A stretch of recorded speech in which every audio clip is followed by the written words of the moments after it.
Salut, c'est Olive. Donc oui, si vous vous souvenez bien, j'avais dit dans mes bonnes résolutions, je ne devais pas acheter plus d'un roman par mois entre janvier et mars. Donc autant je me suis lâchée sur les mangas, autant dans les romans, j'ai été plutôt raisonnable. Mais alors le mois de mars, j'ai pété un câble. Je sais pas si c'est la luminosité à cause de l'hiver, la baisse de morale, ou si c'est tout simplement que chez Gibert il y a des tonnes d'offres à petit prix. J'ai vraiment craqué mon slip, comme on peut dire, et du coup j'ai pas mal de livres que j'ai dû ajouter à ma palle.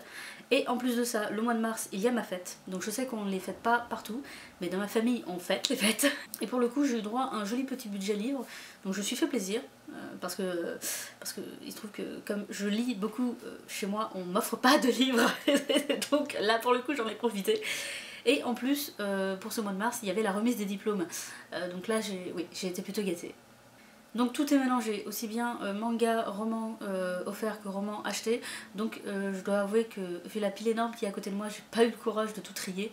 Donc voilà, vous verrez tout pêle-mêle, c'est pas grave. On commence avec 4 romans en anglais.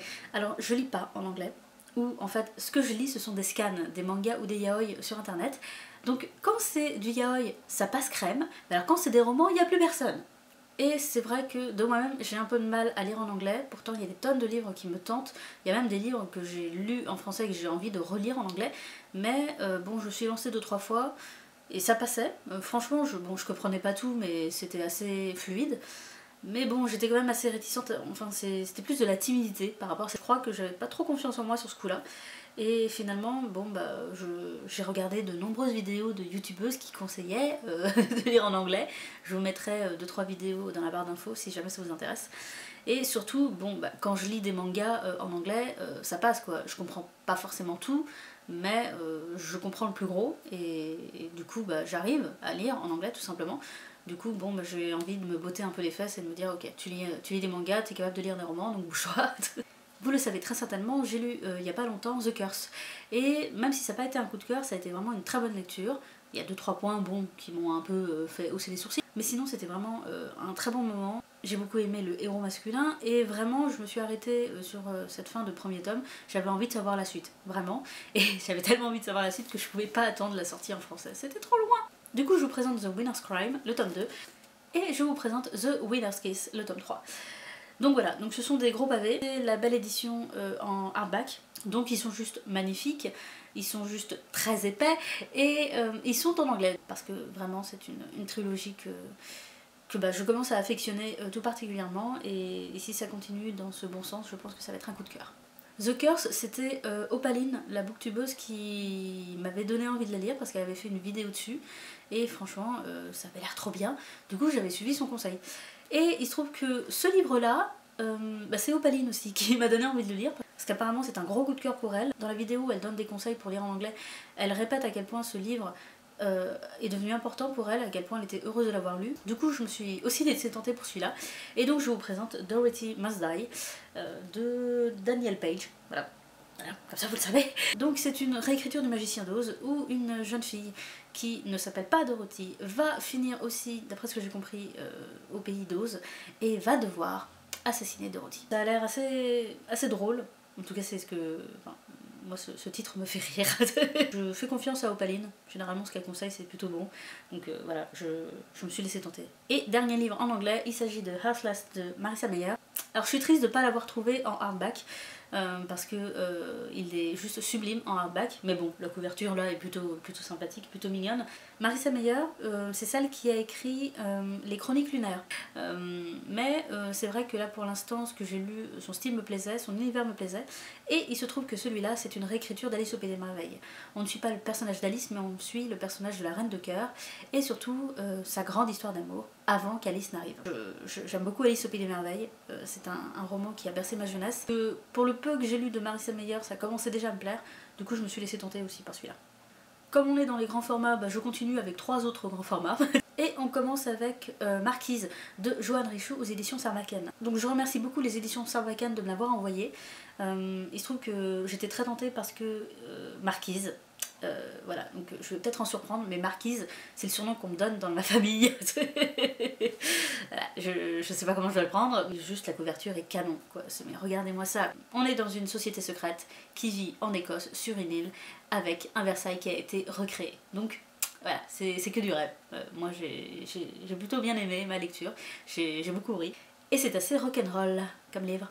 Ah, celui-là, je l'attendais tellement. J'avais tellement aimé, je peux très bien me passer de toi, de cet auteur, Marie Vareille, que quand elle a commencé à nous teaser avec son nouveau livre, qui moi me fait beaucoup penser à La Nounou d'Enfer, c'est comme ça, j'avais qu'une hâte, c'était de le lire, voilà, donc voilà, je suis contente, merci mon diplôme.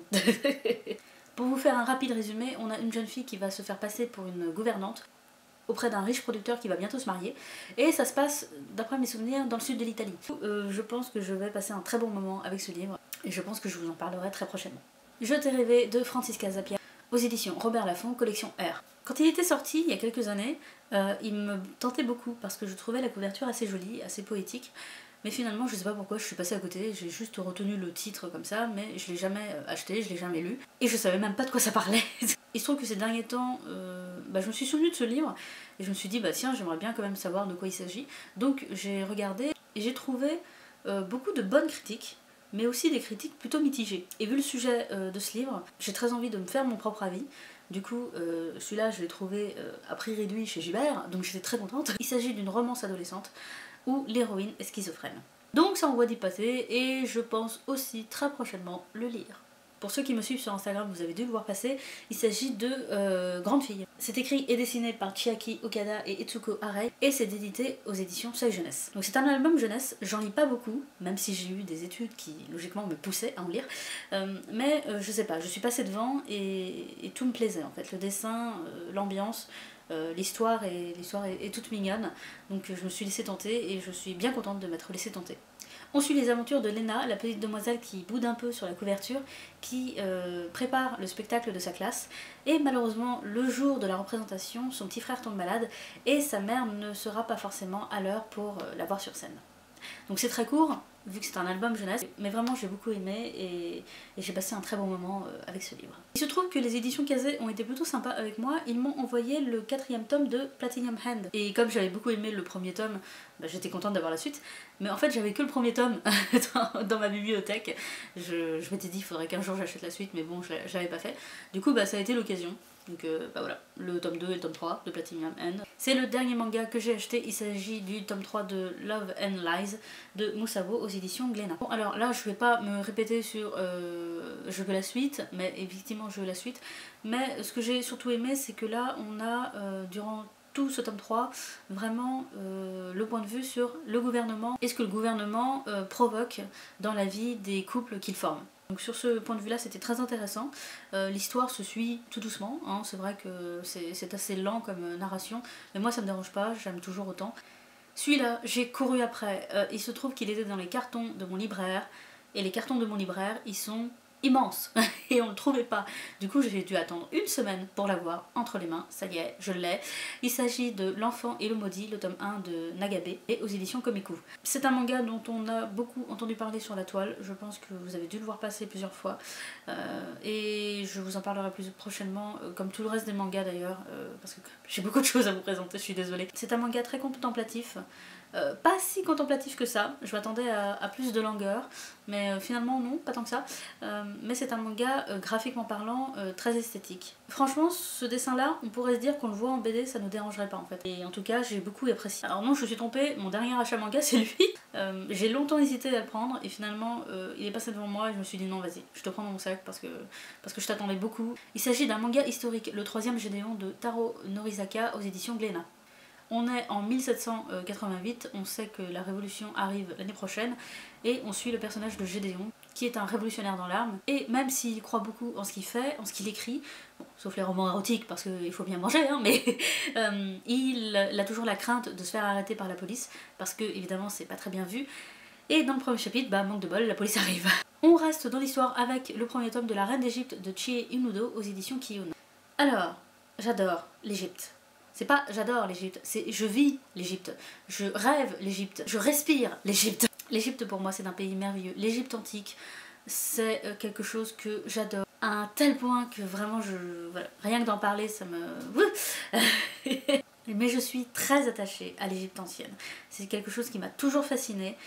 Et quand j'ai su qu'un manga sortait sur ce thème, en plus sur le pharaon Hatshepsut, ou la pharaon, je sais plus trop comment ça se dit, mais enfin bon, la reine Hatshepsut, voilà, j'ai voulu tout de suite voir comment c'était traité. J'avais peut-être un peu peur aussi de ce que j'allais voir, mais j'ai pas été déçue, vraiment.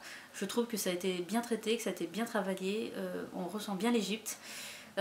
Et pour l'instant c'est un début de série que vraiment j'ai beaucoup aimé et j'ai hâte d'en savoir plus. Et pour le dernier manga, on est dans la mi-historique, mi-adaptation, puisqu'il s'agit du 6e tome du Requiem du Roi des Roses d'Anakano aux éditions Kiyun, encore une fois. Et celui-là, je l'ai pas lu. Pourtant, c'est le premier manga que j'ai acheté du mois de mars, mais j'ai toujours pas lu parce qu'en fait, cette série, j'aime bien relire toute la série d'un coup, dès que j'ai un nouveau tome.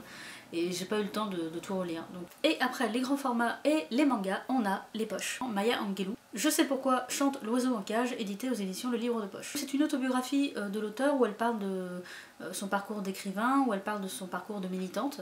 Et voilà, je pense que pour commencer tout doucement à se diriger vers le féminisme, bah voilà, c'est un premier pas sympathique, donc voilà, je me lance.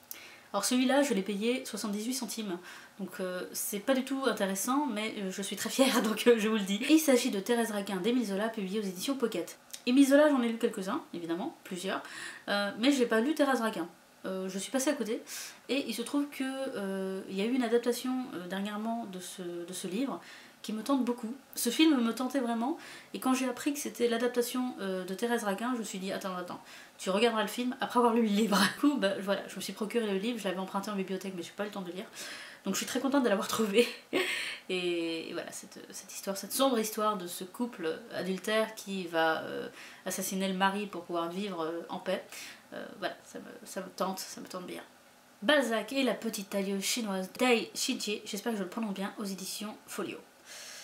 C'est un livre dont tout le monde a entendu parler, que les gens lisaient au collège ou au lycée, que les gens ont soit lu, soit vu son adaptation au cinéma, et moi je suis passée à côté. Je ne l'ai jamais lu. Je ne savais même pas de quoi ça parlait. Et finalement, je sais pas pourquoi, je crois que je l'ai vu dans un classement des livres qu'il fallait lire ou machin, et je me suis dit bah ouais, merde, tu l'as pas lu. T'as peut-être raté quelque chose. Du coup, bah je me le suis procuré. Je le voulais pour ma culture personnelle, tout simplement. Pour ma curiosité personnelle aussi, et voilà, je vais me lancer dans cette histoire. Bon, je pense que vous avez compris hein, depuis le temps, mais j'adore Versailles. Donc quand je suis tombée sur Mousseline la Sérieuse de Sylvie Hiver aux éditions Pocket, et que j'ai appris que ça parlait de la fille de Marie-Antoinette, je me suis dit est-ce que je le prendrais pas avec moi? Donc j'ai tout dit, hein, ça parle effectivement de la fille de Marie-Antoinette, donc je crois que ça commence après la mort de cette dernière et ça continue sur la vie de ce personnage historique. Je n'en sais pas plus, si ce n'est que j'ai très envie de commencer cette lecture. J'adore la booktubeuse Lemon John. Vraiment, je l'adore. Quand elle parle de livres, c'est vivant, c'est prenant, enfin c'est génial. Par contre, si elle pouvait arrêter de nous conseiller d'aussi bons livres, ça m'arrangerait parce que mon portefeuille n'en peut plus. Je vous présente donc Martin Eden de Jack London aux éditions 10-18. Je vous mettrai le lien de la vidéo où elle en parle en barre d'infos parce qu'à mon avis elle en parlera certainement mieux que moi. Mais voilà, elle m'a appâtée avec cette histoire de ce jeune marin qui veut s'élever par amour. Et vraiment ça m'a... je sais pas, ça m'a... C'est le genre d'histoire qui me parle, c'est le genre d'histoire qui m'intrigue. J'ai toujours envie de voir comment évolue le personnage. Et voilà, ça a l'air tout vénef, et en plus je crois n'avoir jamais lu un livre de Jack London, ou alors j'ai oublié, mais bon, c'est l'occasion de m'y mettre ou de m'y remettre. On revient vers Mon amour, la fantaisie, avec le premier tome de Le prince captif de Paca aux éditions Milady. C'est une trilogie qui est terminée, je ne suis pas sûre, mais je crois qu'ils sont tous sortis en poche. En tout cas, voici le premier tome, qui s'appelle L'esclave, où on raconte l'histoire d'un prince qui est... d'après ce que je me souviens vaguement du résumé, est trahi par son frère ou son beau-frère et est vendu comme esclave au prince du pays voisin. Folio a la bonne idée de faire des petits livres à 2 €. Donc, Voilà deux petits livres très différents l'un de l'autre. Je vous présente Papillon de Yukio Mishima et je vous présente Mémoire sur la vie privée de Marie-Antoinette de Madame Campan. Madame Campan, c'était la première dame de compagnie de Marie-Antoinette et donc en fait c'est très certainement le journal qu'elle tenait à l'époque où elle raconte la vie intime de la reine. Donc forcément ça me plaisait. Et celui-là, Papillon, en fait c'est simplement par curiosité, je sais pas trop de quoi ça parle, je sais que c'est deux nouvelles. Et en plus c'est écrit par un auteur japonais, donc ça y est, le premier auteur japonais de l'année 2017 est là, dans ma petite main. Et ma foi, j'ai hâte de commencer parce que ce sont des tout petits livres, mais ça m'a l'air bien intriguant. Alors celui-là, il n'est pas totalement à moi, en fait c'est un livre qui appartient autant à mon père qu'à moi. Le film Silence est sorti très dernièrement, mais moi je voulais pas le voir parce que je voulais lire le livre avant, et mon père lui a vu le film et a lu le livre après, donc voilà, à nous deux on fait la paire.